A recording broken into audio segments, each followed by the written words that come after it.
called Born to be Hanged. We invite Saida Hamid to please come on the dais, and also her interlocutor, Seema Mustafa.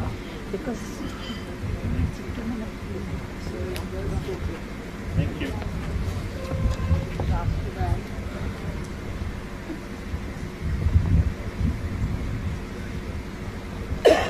Saida Hamid is a social and women's rights activist, educationist, writer, and former member of the Planning Commission. She is going to give us insights into her political biography of Zulfikar Ali Bhutto, Pakistan's former Prime Minister.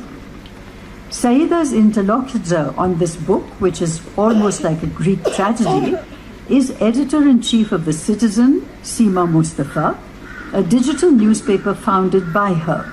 Earlier, while she was with the Asian Age, she received the prestigious Prem Bhatia Award for Excellence in Political Reporting and Analysis for her coverage of the Kargil War. Born to be Hanged.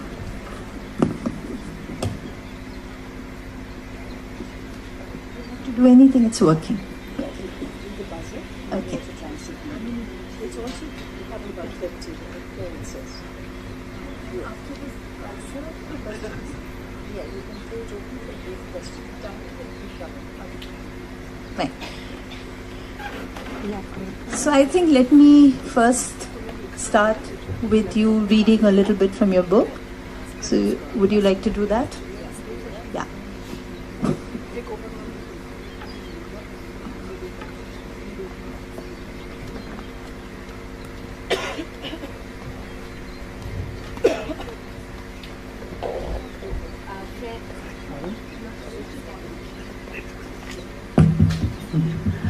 Friends, before I start reading, I have to say that for me, being here is a very emotional moment for two reasons. One, all my visits to Kasauli were with Khushwantji and Kanwalji. So that's my big memory and my big tribute to both of them. And second, every book that I have written, Khushwantji has been not only an inspiration, but somebody who has egged me along. Lik dal, der nakar, lik dal. That was those words keep ringing in my ears. So with that, I'm just going to go right into the text, because I think that's going to be evocative enough for you. And so this is the last bit when Bhutto Sahab was hanged. Since we have talked of Pakistan, we have talked of Pakistan politics, and we have talked of tragedy, I think it's only in keeping. The place reeked of old dampness. This is the hangman's platform. A single bulb showed the rope that still hung still in the night. The hangman stood at the side of the platform with his eyes on the two men walking carefully on either side of the prisoner, carefully not touching him. The prisoner's cap covered only his forehead, throwing in relief the nose and the chin. He wore canvas shoes which made no sound. The two men turned back and left him alone on the platform with Tara Masih, the hangman. Both men stood face to face. A few shadows shuffled awkwardly near the wall. Silence. There was no sound except the rustle of the rope being twisted by the calloused hands of the hangman. He held the noose near the prisoner's neck, who made no effort to veer away. More rustling. 1 second. 2, 3. Time ticked on. Suddenly, a voice at once familiar and unfamiliar tore through the dark silence. "Oh, scum, hurry!" The next moment, the earth moved with a shudder and shattered under the ground. The wooden plank opened its trap and the newly twisted rope wrenched out the last breath of the man who once walked tall in the politics of Pakistan. Zulfikar Ali Bhutto was hanged on April 4, 1979. That's the excerpt I wanted to share with you. Thank you. Now back to Seema. Thank you. I just also want to start, before I ask the first question, with a little memory. My first memory of Khushwant Singh, an editor we always admired, an amazing man who brought new ethics and new dimensions to journalism. And I was in school and I wrote to him, just expressing my admiration for him when I wanted to be a journalist. And he actually replied, and I used to sleep with that letter under my pillow for years, because it was just so amazing to get a letter, a signed letter, from an editor of his caliber. Having said that, let me ask you the obvious question. What did you think? Why were you sort of so inspired by Zulfikar Ali Bhutto to actually write a book on him? What was the facet of his personality that moved you? I started off my book by writing that for 20 years I lived with a man I never met. So this started 20 years ago. This book was published about a year ago, less than a year ago. And I had access to the most exclusive Bhutto papers for a very personal reason. And I knew that if I did not use them, and if I did not construct a book around his own papers written in his own handwriting, these papers will never see the light of day. So that was where I began. And when I was 10 years, I was in the Planning Commission. This book just took a back seat. It was only in 2004 when I started the project. Most of the people who worked closely with him were still alive. After 10 years, quite a few of them were gone, but at least 2 or 3 of them were still around. And really, Seema, it was the fact that I had in my possession 17 letters that were handwritten by him from his prison cell. And believe me, the handwriting was beautiful. And the lines were straight. There must have been very little light in that cell. And there was hardly any words scratched out. It was all written in pen. So I thought that this man is just remarkable. Let us write something which can go down as a record, as preserving the archives of Zulfikar Ali Bhutto. So I was going to ask you a little later, but I'll ask you now because you raised the issue of the letters. These letters from prison. So many people have written letters from prison. Nehru, our own Nehru did. So let's stay with Nehru. And would you compare these letters, how do you compare these letters of Bhutto with the letters that Nehru wrote? Or is it a very odious comparison? No, I think it's a very good question, Seema, because Nehru's letters were in education. Nehru's letters were something that opened the whole world before the eyes of his daughter. Maulana Azad wrote letters from the prison. It was called Ghubare Khatir. Ghubare Khatir means, ventilating your feelings. Those were pieces of literature, deeply philosophical. Zulfikar Ali Bhutto's letter from prison were addressed to his close comrades who were outside, who were trying to keep his image alive.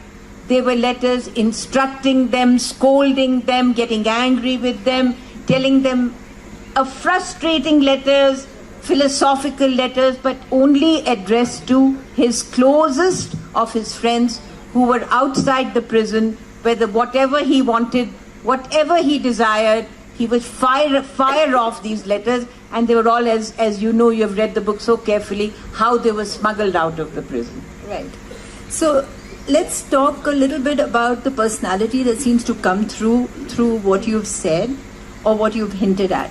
One of the things I think that really intrigued me, apart from the fact that he had this checkered career, is somewhere along that he seems to come through as very naive. when you speak of, all these moles surrounding him and him not having any idea, or when you write about Mubashir Hassan going to his house and then seeing a device, a bug on the ceiling and bringing it down, and then Bhutto's wife coming in and saying, oh yes, I've seen this. Another chap pulled out a similar device. So was he that naive? He didn't know that there were moles around? Didn't he know that there were going to be bugs all over his house? Or he didn't react to it? How did it work? We have to remember that my first chapter of the book is called The Boy from Larkana. And he was a Sindhi feudal. His father, Sir Shehnawaz Bhutto, he was also knighted, was very influential Sindhi Vadera with lots and lots of land and lots and lots of Hadis. Hadis are labor, thousands of Hadis. So from that mahal he grew up. He studied in the best of schools in Mumbai. Many of you wouldn't know that he was in Cathedral School in Bombay. Then he went to Oxford, he went to United States, to Stanford, and had that education and came back to work starting off working with a Parsi lawyer and really for the bar. And then suddenly when this whole politics opened up in front of him, then he became a leader and slowly leader of the masses. But at heart, he was essentially a Sindhi feudal who captured the imagination of a country when the country was desperately looking for the country had suffered humiliating defeats at the hands of India. They were looking for somebody, and there was Bhutto in the United Nations talking about Pakistan, talking about the need for the United Nations to sit up and speak for small countries. And I also thought that it would be important that somebody on this side of the border writes about someone who is a person who is misunderstood, understood, loved and hated on that side of the border. So that was another compulsion. And there has always been this reputation of Bhutto that he was a Democrat at some level, maybe in comparison to the fact that he was a Democrat in essentially military regimes during that time. But there's a lot of flashes of sheer authoritarianism that come through the book, all through. So did you make up your mind towards the end that was he a Democrat or was he authoritarian? And what was more natural to him? The two words, whether he was a Democrat or an authoritarian, these are important words. I start off my book by talking about Greek tragedy. For me, the tragedy of Zulfikar Ali Bhutto, in a sense, paralleled the tragedy of Oedipus, the Greek tragic character of Sophocles. Bhutto hanged, Murtuza shot, Benazir shot, Shehnawaz poisoned. It was an immense tragedy, but throughout, if I was to answer your question very directly, Bhutto was very authoritarian. Bhutto did not brook. He was not like a Democrat who'd sit down and say, what do you think, what do you think, what do you think? Bhutto laid down the law. And at that time, with that laying down the law, he was also that man who shed his Seville Row suits and his silk handkerchiefs and his fancy clothes and wore the Awami suit and went before the crowds as an Awami leader. He could not speak in English. He could not speak much in Urdu. So mixture of Urdu, Hindi, Sindhi, Punjabi. And the crowds just loved him for that. He was a real crowd puller, and thousands and hundreds of thousands of people came to listen to him at a time when the regime was so totalitarian that it was really a remarkable phenomenon for Bhutto to rise of what I call the Badlands of Sindh. Right. I'm going, since time is limited, I'm going to stay on one or two questions on the book and then bring it straight down to contemporary times. Obviously, the hanging of Bhutto. You've read out an excerpt from it. It was a very exciting chapter in your book. And was it really true? Because I remember that when we read about it, that it was a big shock. Nobody seemed to know. Was it really true that people didn't know? Because in your book you do record the fact that Mubashir Hassan went to Ziaul Haq and pleaded that he should not hang Bhutto. But yet Bhutto never thought he would be hanged. Bhutto never thought he would be hanged. He never thought it could happen. But it was Ziaul Haq, the man with the Kohol line. He's a kajal. He always used to wear kajal in his eyes. And he sat there and he presided over the hanging. Mubashir Hassan went to plead his case with Ziaul Haq. And Ziaul Haq sat there. First he said, Dr. Sahab, aap zara intezar kariye, hum zara namaz padh lein. So while Dr. Mubashir sat, Ziaul Haq, like Mark Tully just said, that he offered his prayers. He sat down. There was a glass of orange juice lying on the table. He emptied the glass of orange juice and then he looked at him straight in the eye and said, Dr. Sahab, Bhutto Sahab to mere mohsin hain. मैं अपने मोहसिन को कैसे मार सकता हूँ? And Dr. Mubashir Hassan remembers at that time he thought that the man had lied. And he did. So he was till the last moment, and the whole world was at that time, including Mrs. Indira Gandhi, were frantically sending messages, telegrams, missives to say to stop the hanging. The whole world was in a sense in a state of shell shock. And we all know that a country that commits regicide, and I say that in my book, the country that kills its father can never get over that tragedy. So that he knew, but as it turned out, when the day dawned, it happened that he was hung. And Seema, I'll just read 3 lines because it's in Urdu, and I think most of the audience here know and love Urdu. So when I was browsing through his library, I came across a small selection of poems that was written by several Urdu poets when he was hanged. And this title of this poem is Rassi, which means rope. And the poem is, बस 4 लाइनें हैं. एक रस्सी अल्लाह की और एक रस्सी तुम्हारी. एक रस्सी अल्लाह की और एक रस्सी तुम्हारी. अल्लाह की रस्सी को मजबूती से थामना रहमतों और बरकतों का नाम है. This quotation is right out of the Quran. अल्लाह की रस्सी को मजबूती से थामना रहमतों और बरकतों का नाम है. और तुम्हारी रस्सी जबान और आंखें बाहर निकाल देती है, लेकिन कद लंबा हो जाता है. So, to come back to something really mundane again. But you know, in South Asia, if we go to the overall theme of gender, we've had prime ministers, not just in South Asia, in the world, we've had prime ministers, women chief ministers, who somehow do less for gender equality and justice and try to rule like what we say are men. So, Benazir Bhutto, Bhutto's daughter, she came to power. She was a prime minister. She created the Taliban. And there is nothing really that defines her as a person from the gender that she represented. She was allowing, maybe it is because you allow the patriarchal mold to overtake you of the military and the establishment and of the intelligence, all, very patriarchal setups.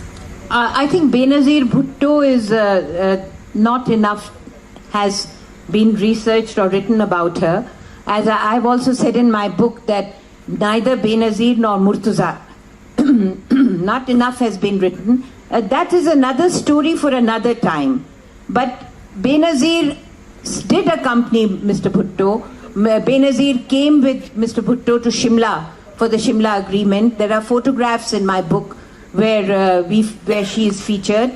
But the fact is that she did her own thing. She was tutored in a sense by her father, but not the way Nehru tutored Indira Gandhi.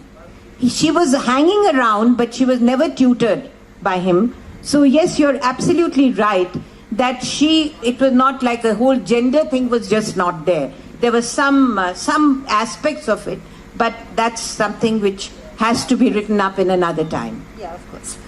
In the book also, there's constantly the military.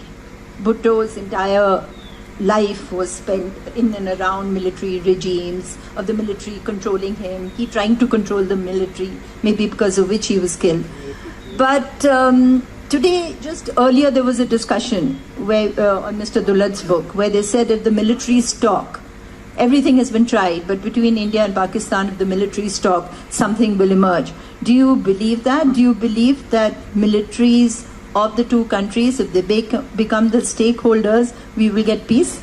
I was thinking about it when Mr. Dulat and General Atta Hasnan were talking, and for me, this is there's no question which side I sit. I think military, and I'm talking to a lot of military people here. We are sitting in Kasauli, but I think the whole intervention in the peace process has to be detached from the military. I think it has to be with the people.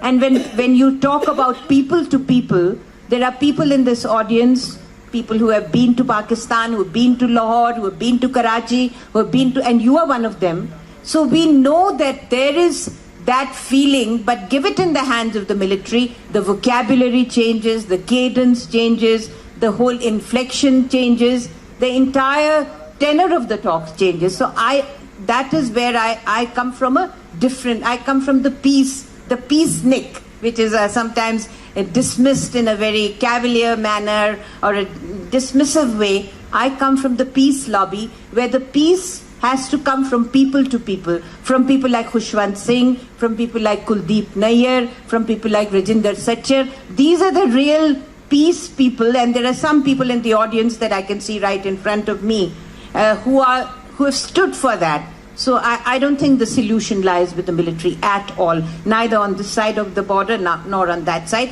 We may be good friends in Pugwash or in Ottawa Dialogues or in any other Track 2 events. Right. Peace, of course, it's a doctrine which, to my mind also, having covered India-Pakistan relations for a long time, is far more difficult than war. It is something which requires a political commitment, it requires an entirely different strategic outlook, and it requires, more than anything else, a faith in the politics of peace. Having said that, if today we are talking about it, and this is now really going back to your history of a time when a civilian leader was hung, to basically send out the message for good, that if you cross the military in Pakistan, even a popular man like Bhutto will not come out of jail alive. That, I think, was a very sobering and chilling message of that hanging.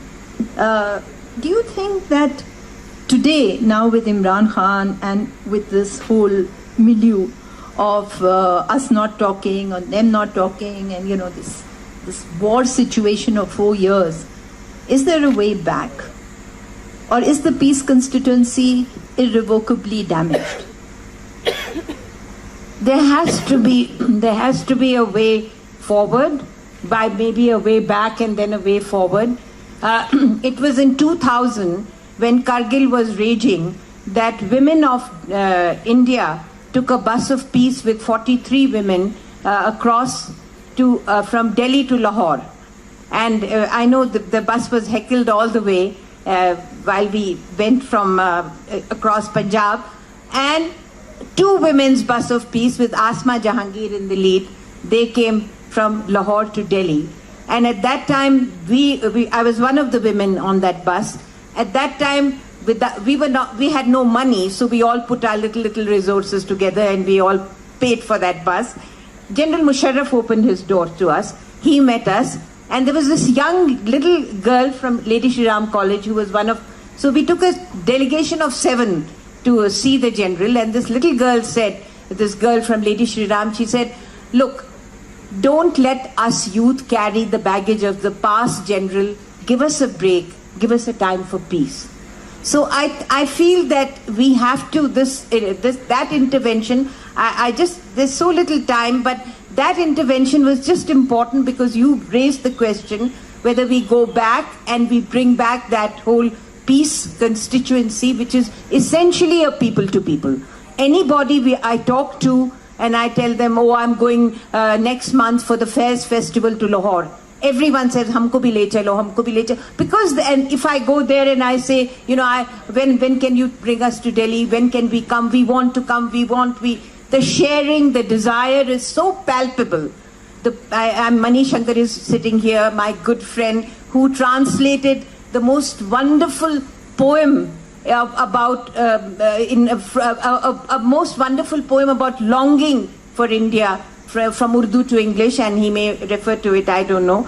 But I think that whole constituency exists, only it has to be come alive. Okay, so go back to stay on that constituency rather. I remember when Kuldeep Nair used to go to Wagah border to light that one candle, and there were people in the Foreign Office who would laugh and scoff at us in the evening briefings, saying, oh, what is this one candle going to do? And then that one candle became hundreds and then thousands. And by the end, he was not able to go, but thousands would go on because the movement had sort of started. But you've had many losses in that peace movement's leadership. And those who exist are also growing old. Do you see, and both sides have macho governments, militaristic governments, who are basically, in my view, crushing the constituency of peace. So do you think there would be a younger generation that would show that commitment, as the generation of partition, all of you did, to take peace across and actually realize that the way forward is peace and not war? You know, I have grown old.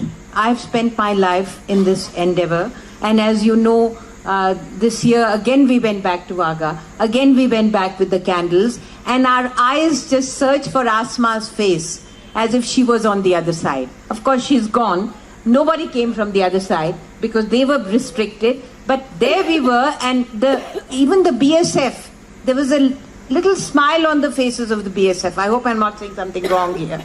But I found that, and today when Kuldeep Nair's granddaughter takes her father's ashes to go and behow them in Ravi River, that is the younger generation. I see in her eyes and the eyes of the people around her maybe the same determination that I saw in the eyes of Kuldeep. So that gives us a lot of hope. I'm going to use my discretion as the whatever to open it for questions before time. Over there and then you. Saida, you said you had access to exclusive papers from Bhutto's collection. Firstly, how did you get it? Secondly, we were told that Bhutto and Indira Gandhi had reached an accord at Shimla. I'm a teacher, so loud enough. That Bhutto and Indira Gandhi had reached an accord at Shimla. However, Bhutto could not sell that accord to his own country. Is that true? I should explain to you that the reason, why I have access to, I don't know why I'm revealing all about my life in Kasauli, but maybe this is a time at my stage and age in life I can be frank. Because Bhutto's finance minister happens to be my uncle. And Bhutto's finance minister was Bhutto's closest associate. And all the letters were in his possession, which I used, which I read, which I used in my book. And then what I did was I very carefully packed them up and sent them to Karachi, to 73 Clifton, which is where Ghinwa Bhutto is. Ghinwa Bhutto is the wife of Murtuza, who was shot outside his own house. So in front of that, in 73 Clifton, the papers are now safe in Bhutto Sahab's library. As far as Deepa's second question about reaching the accord, there was no question about Bhutto not being able to sell anything to his people. Bhutto was, जैसे उर्दू में बोलते हैं कि बिल्कुल मुतलकुल अनान थे, मतलब उनकी बात कोई टाल ही नहीं सकता था. तो ये बात नहीं थी. There were other compulsions, there were other बारीकियां.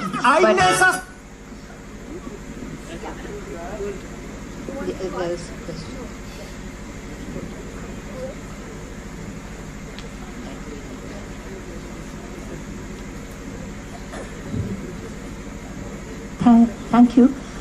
My question is addressed to both of you actually. It was a very wonderful and very moving session.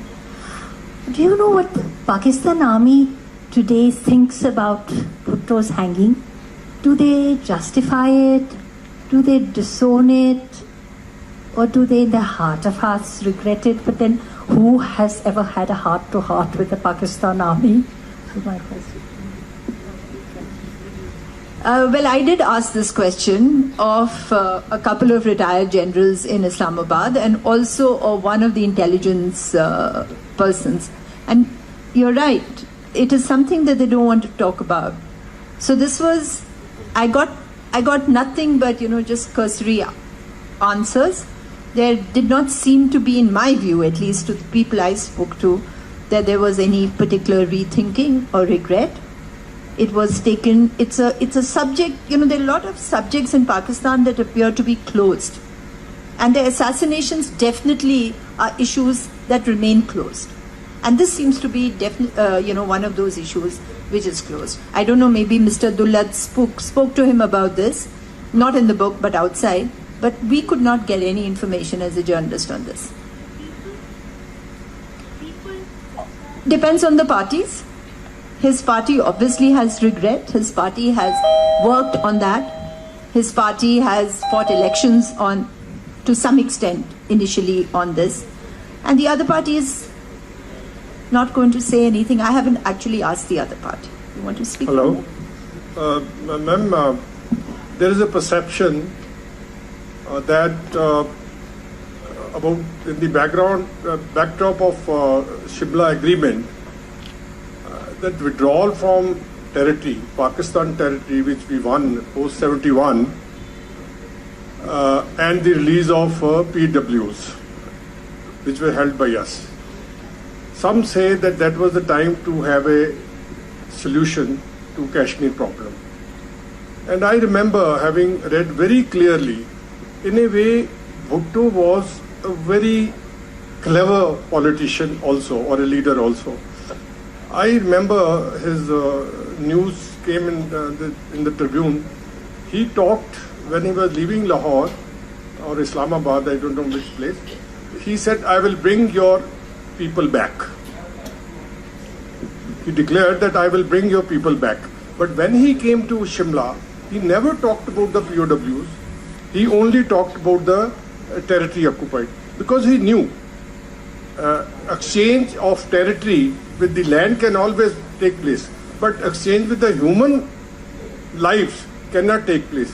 So that is where I think he gave the food for thought to the Indian leaders, and he got the territory back and left intentionally the PWs back. What are your comments on that? Right. From this question, I remember something in your book, and then you can take the whole thing through. You have talked about Mubashir Hassan, I think, actually very surprised after the Shimla meeting when Bhutto ended it, and thought that because Bhutto had gone there as a defeated man after 71, he would be dealt very toughly with. But Mubashir Hassan seemed to think, again in your book, that he got away not just easy, but came back almost victorious. So you want to talk about that and that connection? Well, I think our time is really up, but as far as जहाँ तक उसका सवाल है उनके prisoners का, तो prisoners को तो as I've said in my book, it's a losing proposition. 93,000 लोगों को आप कहाँ रख सकते हैं? So ultimately they have to go back. So I think we'll just end it at that. Maybe we'll talk later. But I think the whole, मैंने तो इसको अपने I want to finish with a couplet.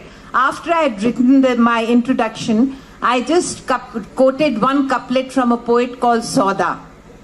I was so overwhelmed by this work. I said, Sauda ने कहा था कि Sauda खुदा के वास्ते कर किस्सा मुख्तसर, मतलब shorten the story. Sauda खुदा के वास्ते कर किस्सा मुख्तसर, अपनी तो नींद उड़ गई तेरे फसाने से. ये हुआ. Thank you, Saida. And please buy the book, it's really fascinating. Thank you.